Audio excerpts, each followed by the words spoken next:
اعوذ باللہ من الشیطان الرجیم بسم اللہ الرحمن الرحیم ان الصفا والمروۃ من شعائر اللہ ان اللہ وملائکتہ یصلون علی النبی یا ایھا الذین آمنوا صلوا علیہ وسلموا تسلیما۔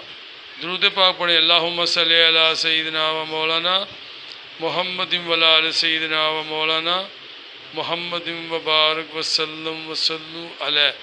الصلاۃ والسلام علیک یا سیدی یا رسول اللہ وعلی آلک و صحابک یا سیدی یا حبیب اللہ۔ پیارے بزرگوں، دوستوں، بھائیوں، السلام علیکم ورحمۃ اللہ وبرکاتہ۔ اللہ تعالیٰ نے قرآن پاک کے دوسرے پارے اندر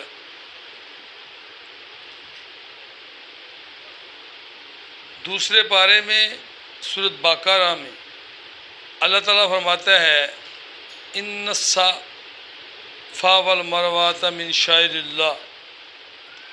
اللہ تعالیٰ فرماتا ہے بے شک صفا اور مروہ اللہ کی نشانوں میں سے ہے۔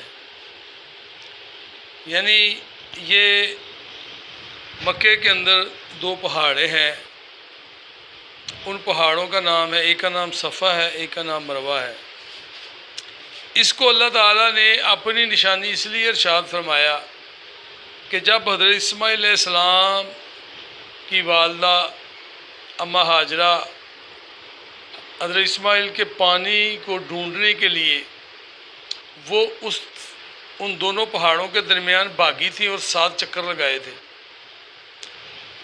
تو اللہ تعالیٰ نے وہ جو 7 چکر لگائے اپنے بچے کی پیاس کے لیے، وہ پہلے ادھر بھاگتی تھی، ایک طرف بھاگتی تھی، تو خیال آتا تھا کہ کہیں جانور نہ آ کے میرے بچے کو کوئی نقصان کرے، تو بچے کے پاس آ جاتی تھی، پھر دوسری پہاڑی کی طرف جاتی تھی تو بچے کو دیکھ کے پھر اس طرف جاتی تھی۔ یعنی اس طرح انہوں نے 7 چکر لگائے اور پانی جو تھا وہ ڈھونڈتی رہیں، اور اللہ تعالیٰ نے حضرت اسماعیل علیہ السلام کے پاؤں کو رگڑنے والی جگہ جو تھی جہاں آپ نے ایڑیے رگڑی، وہاں سے اللہ تعالیٰ نے آب زمزم پیدا کیا۔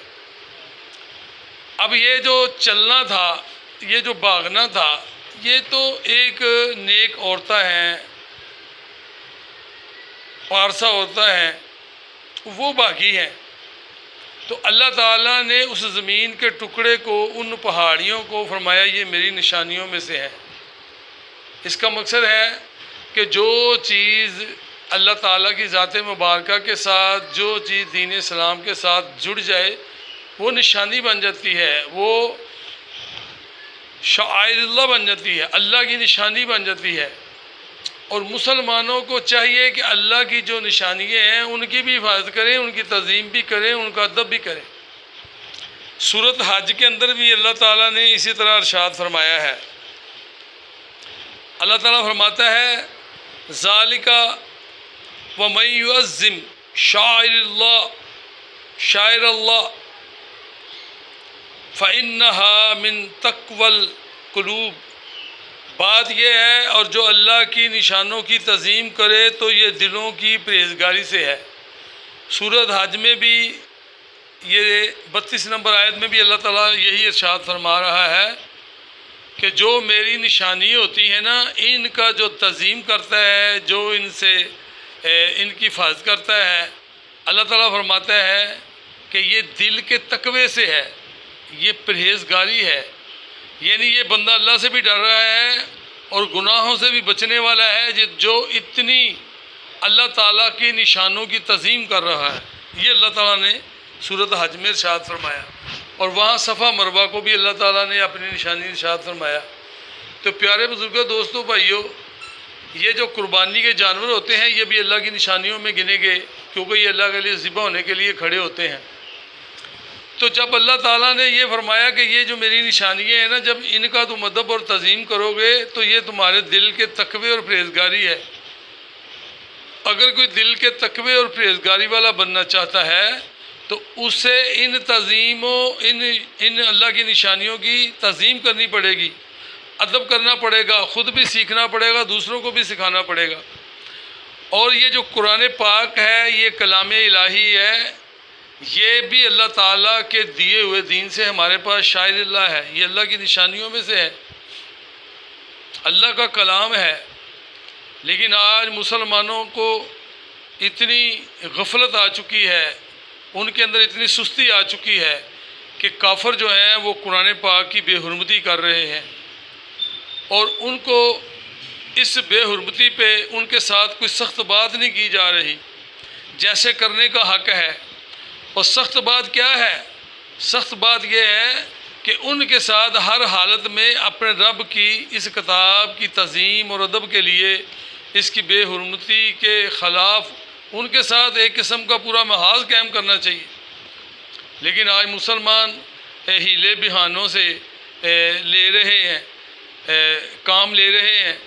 اور میرے پیارے بزرگوں، دوستوں، بھائیوں، اگر تقوی اور پرہیزگاری والا بننا ہے تو پھر اس قرآن پاک کی تعظیم، اللہ کی جتنی بھی دنیا کے اندر نشانیاں ہیں، یہ مسجدیں ہیں، اور کوئی بھی ایسی چیز جو اللہ تعالیٰ کے دین سے یا اللہ سے جڑی ہوئی ہے، ان نشانیوں کی ہمیں حمایت کرنی پڑے گی، تعظیم کرنی پڑے گی، ادب کرنا پڑے گا، پھر جا کر ہمارا ایمان جو ہے نا وہ صحیح مومنوں والا ایمان ہوگا۔ اب یہ دیکھیں کہ بغداد کے بہت مشہور اصحابی ہوئے ہیں، ان کا نام ہے حضرت بشر حافی رحمۃ اللہ علیہ۔ تو آپ اللہ کے بندے بنے، ولی بنے، لیکن آپ کے ولی بننے کی سٹوری یہ تھی کہ آپ جا رہے تھے، نشے کی حالت میں تھے، تو نیچے آپ نے ایک کاغذ کے ٹکڑے پہ بسم اللہ الرحمن الرحیم لکھا دیکھا، تو آپ نے اس ٹکڑے کو خوشبو لگا کر اونچی جگہ پہ رکھ دیا، ادبن کہ یہ اللہ کا نام ہے، اس کے اندر رحمان رحیم اللہ کا نام ہے، تو لہٰذا اس کو اوپر رکھیں، اس کی بیعت بھی نہ ہو۔ تو یہ جو ادب کیا، یہ جو تعظیم کی ہے، وہ نشے کی حالت میں، اور جب رات کو سوئے تو اللہ تعالیٰ کا خواب میں دیدار ہوا، آواز آئی کہ اے بشر حافی، تو نے ہمارے نام کی اتنی تعظیم کی ہے، اور جب تم نے یہ سارا کام کیا تو جب ہم نے تمہیں اپنا ولی اللہ بنا لیا ہے، اور ولی اللہ بھی ایسا بنایا کہ جب وہ ولایت کے منصب پہ بیٹھے تو آپ نے پاؤں میں جوتی نہیں پہنی، حافی اسی لیے کہتے ہیں آپ نے جوتی نہیں پہنی۔ کیوں نہیں پہنی؟ فرمایا زمین مٹی ہے اور میں بھی مٹی سے ہوں، اور میں نہیں چاہتا کہ مٹی، اللہ کی جو مٹی ہے اس کے اور میرے درمیان کوئی حجاب ہو۔ انہوں نے جوتی کو حجاب تصور کر کے جوتی اتار دی، اور اللہ تعالیٰ نے بغداد کے تمام جانوروں کو دلوں کے اندر یہ تعظیم اور ادب ڈال دیا کہ جب تک بشر حافی زندہ تھے تو کسی جانور کو جرأت نہیں ہوئی، بغداد کی سڑکوں پہ نہ پخانہ کرتے تھے نہ پیشاب کرتے تھے، کیونکہ آپ ننگے پاؤں سے پھرتے تھے، اور اللہ تعالیٰ نے کہا کہ میرے محبوب بندے کے پاؤں کے پہ غلاظت نہ لگے، کیونکہ جانور سڑکوں پہ پیشاب پخانہ کرتے ہیں۔ اور جب تک حضرت بشر حافی زندہ رہے تو اللہ تعالیٰ نے یہ تعظیم اور ادب جانوروں کے اندر رکھا۔ کیسے کہ ایک دن کیا ہوا، وقت کافی گزر گیا، تو ایک جانور کو بغداد کی سڑک کے اوپر کسی نے پیشاب کرتے دیکھا، تو آپ نے کہا مجھے لگتا ہے کہ حضرت بشر حافی چلے گئے ہیں۔ یعنی بغداد والے بھی جانتے تھے کہ جانور اگر بغداد کی سڑکوں میں پیشاب نہیں کرتے تو یہ حضرت بشر حافی رحمۃ اللہ علیہ کے ننگے پاؤں چلنے کا جو ہے یہ ادب اور تعظیم کر رہے ہیں، اللہ تعالیٰ جانوروں سے کروا رہا ہے، اور یہ اس لیے کہ میرے بندے کے پاؤں کو ناپاکی نہ لگے۔ تو آپ سارے بغداد میں یہ مشہور تھے، جانتے بھی تھے۔ تو جب جانور نے کی تو پھر کیا ہوا، آپ نے کیا لگتا ہے کہ بشر حافی فوت ہو گئے۔ تو جب حضرت بشر حافی رحمۃ اللہ گھر کی طرف گئے تو واقعی حضرت بشر حافی رحمۃ اللہ علیہ دنیا سے پردہ کر چکے تھے۔ یہ وہ ولی اللہ ہیں کہ جنہوں نے اللہ کے کلام بسم اللہ الرحمن الرحیم، اللہ کے لکھے ہوئے ناموں کی تعظیم اور ادب کیا، تو اللہ تعالیٰ نے ان کو صاحب ولایت بنا لیا، ولی بنا لیا، حالانکہ وہ شرابی تھے پہلے۔ تو پیارے بزرگوں، دوستوں، بھائیوں، آج ہمارے سامنے مسجدیں ہیں اور اللہ کی نشانیاں ہیں، یہ قرآن پاک ہے، یہ بھی شاعر اللہ ہے، اللہ کی نشانیوں میں سے ہے، اور اتنی سچی کتاب ہے کہ دنیا کے اندر کوئی بھی ایک حروف نہیں بنا سکتا۔ اس جیسی کوئی ایک آیت نہیں لا سکتا، اتنا مضبوط ہے یہ قرآن پاک کا کلام اللہ تعالیٰ کا۔ تو آج اس کی حفاظت مسلمانوں کے اندر کرنا بڑا مشکل ہو گیا ہے، اور مشکل کیا ہے کہ کفار نے ان کو اپنے مکر و فریب کے جال کے اندر پھنسایا ہوا ہے، اور ان کو مختلف حیلوں بہانوں سے پھنسا کر ان پہ حملے کر رہے ہیں اور بے حرمتیاں کر رہے ہیں۔ دین اسلام کی بے حرمتی ہو رہی ہیں، بیت المقدس کی بے حرمتی ہو رہی ہے، وہاں گولیاں چلائی جا رہی ہیں، وہاں اندر ڈانس ہو رہے ہیں، مسجد کے ہاتھے میں وہ جو یہودی ہیں وہ اپنا ڈانس کرتے ہیں، شراب پیتے ہیں، جو چاہے وہ کر رہے ہیں، اور پوری دنیا کے اندر بابری مسجد کو گرا دیا گیا ہے۔ اور یہ ساری جو اللہ کی نشانیاں ہیں، ان کی حفاظت کنہوں نے کرنی ہے؟ کیا یہ کوئی غیر آ کر کرے گا؟ نہیں، یہ وہی کریں گے جو لا الہ الا اللہ محمد رسول اللہ کہتے ہیں۔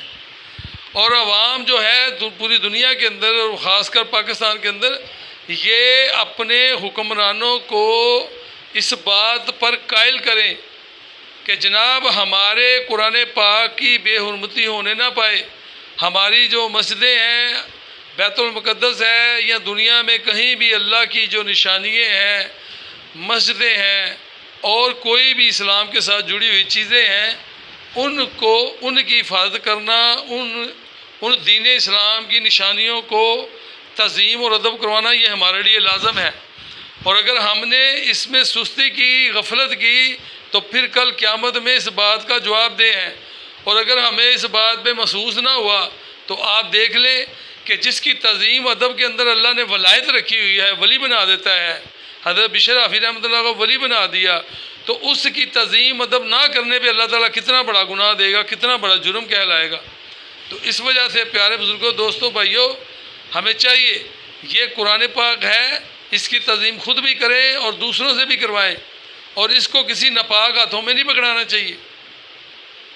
اس کو پڑھتے وقت حکم ہے اس پہ اینک نہیں رکھنا چاہیے، اس کو ہاتھ نہیں رکھنا چاہیے، ایسے فضول سے رکھ کے نہیں بیٹھنا چاہیے، اور پھر جب قرآن پاک پڑھنے والا پڑھ رہا ہو تو اس کو سلام بھی نہیں کرنا چاہیے، یہ بھی حکم ہے۔ تو یعنی اس کے آداب ہیں، اس کا طریقہ کار اس کی ہم گھروں میں رکھتے ہیں، اس کے پشت نہیں کرنی چاہیے۔ اگر کوئی پڑھ رہا ہو تو اس کے پشت نہیں کرنی چاہیے، پڑھنے والے کے ساتھ پشت نہیں کرنی چاہیے، کیونکہ قرآن کی بے ادبی ہوتی ہے۔ تو پیارے بزرگوں، دوستوں، بھائیوں، یہ ہم بہت آداب ہیں اس کے جو ہم کرتے بھی ہیں اور ابھی ہم بھولے۔ تو جب ہمیں پتہ ہے کہ یہ ہماری آداب والی تعظیم والی کتاب ہے، تو پھر کافروں کی کیا ضرورت ہے کہ وہ اس کی تعظیم کے خلاف کریں؟ مانتے نہیں مانتے وہ ان کی الگ بات ہے۔ اور یہ دنیا کے اندر جو آزادی رائے کے اندر ہمیں دبوچا جا رہا ہے، یہ سب فراڈ ہے، یہ دھوکہ ہے۔ اگر آزادی رائے ہے تو ہم اپنے ملک کے اندر رہ کہ کفار کی بہت سی چیزیں ہیں، اگر ہم کرنا چاہیں تو گورنمنٹیں نہیں کرنے دیتی، کہتی نہیں ایسا نہ کرو، یہ انتشار ہے۔ تو یہ جب کفار کے کوئی بھی معاملات اگر ہم کریں ادھر تو کہتے ہیں یہ انتشار ہے۔ تو پیارے بزرگوں، دوستوں، بھائیوں، ان حکمرانوں کو یہ بھی دنیا کے اندر بتانا چاہیے کہ قرآن پاک کو جو بے حرمتی کر رہے ہیں یہ سب سے بڑا انتشار ہے۔ اگر دنیا امن چاہتی ہے تو ہمارے اسلام کی جو نشانیاں ہیں، ہمارے آقا صلی اللہ علیہ وسلم کی جو ذات مبارکہ ہے، اولیاء اللہ ہیں، ہماری جو مسجدیں ہیں، ان کی تعظیم اور ان کا ادب ان کو لازم ہے۔ اگر نہیں کریں گے تو پھر ایک وقت آئے گا، انشاءاللہ وقت آئے گا کہ دنیا کے اوپر اسلام کا غلبہ ہوگا اور یہ کفار ہمارے نیچے آئیں گے۔ اور لوگ سمجھتے ہیں کہ شاید کفار طاقت میں ہیں، خدا شاہد ہے، نبی اکرم صلی اللہ علیہ وآلہ وسلم کا ارشاد مبارک ہے کہ یہ جو لوگ دنیا کے اندر اسلام کو دبانا چاہ رہے ہیں، نبی صلی اللہ علیہ وسلم فرمایا یہ اسلام غلبہ لینے آیا ہے، مغلوب ہونے نہیں آیا، اس پہ کوئی غلبہ نہیں حاصل کر سکتا۔ اور فرمایا میری ایک جماعت حق پر رہے گی حتیٰ کہ قیامت آئے گی، ان کا کوئی بال بھی ٹیڑھا نہیں کر سکتا۔ یہ اتنی بڑی بشارت ہے نبی اکرم صلی اللہ علیہ وسلم کی طرف سے۔ تو اس وجہ سے ہمارے ایمان کی بھی تو دیکھنا ہے کہ ہم کتنے مسلمان ہیں، ہم کتنے مومن ہیں۔ جب عوام نیچے سے حکمرانوں کو مجبور کرے گی تو حکمران اس بات پہ مجبور ہو جاتے ہیں۔ اور طریقہ جو ہے اپنے ملکوں کے اندر طریقہ ایسا ہونا چاہیے کہ اپنے ملک کی جو ہے نا سرکاری املاک ہیں، یہ جو گاڑیاں ہیں، اس طرح ان کو چلانا یا ان کو، یہ صحیح احتجاج نہیں ہے۔ احتجاج یہ ہے کہ آپ اکٹھے ہو کر گورنمنٹ کو آواز دیں، ان کو پتہ چلے کہ یہ ساری عوام باہر ہے اور یہ چاہتی ہے کہ قرآن پاک کی تعظیم کرائی جائے، اور جو ایک صحیح شرعی طریقہ ہے اس کو قائل کرے حکومت کو. تو کیونکہ قیامت کے دن اور قبر میں ان حکمرانوں نے کام نہیں آنا، اور اگر ہم خاموش رہے تو یہ خاموشی ہمارا جرم بن جائے گی. اور پھر اگر ہم نے یہ محسوس نہ کیا کہ یار یہ تو جو بڑا سخت گناہ ہے، قرآن پاک کی بے حرمتی ہے، اس پہ تو اللہ تعالیٰ ہمیں پوچھے گا، تو جب ہم اس طرح کا فکر لائیں گے تو پھر اللہ تعالیٰ ہماری آخرت درست کرے گا. اللہ تعالیٰ مجھے اور آپ کو دین اسلام پہ چلنے کی توفیق عطا فرمائے، اور اللہ کی جو نشانیاں ہیں ان کی تعظیم اور ادب کرانے کی توفیق عطا فرمائے. اپنی طاقت کے مطابق لوگوں کو بتائیں، اپنی طاقت کے مطابق حکمرانوں کو اس چیز پہ قائل کریں. وما علینا الا البلاغ المبین.